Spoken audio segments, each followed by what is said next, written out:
Бірінші правило. Официант всегда прав. А если официант не прав? Помни первое правило. Біздің ұран? Өзімізді қорғаймыз, клиенттерді қорғаймыз. Так, әріптестер, максимально қарамайсың. Былай келдің, қойдың.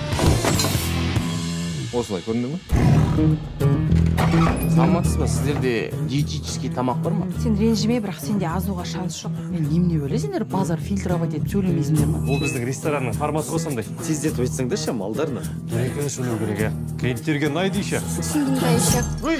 Дайындық қой енді, формат дегендей. Бұл книга жалоб. Ал енді бұл книга терпейін.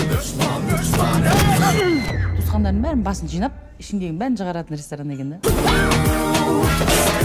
Не жейсің, тез заказ берші. Сен өз клиентпен қалай сөйлесесіз? Клиент бізде әлде қандай болыңдаршы. Сторис сүресіздер қайтасыздар.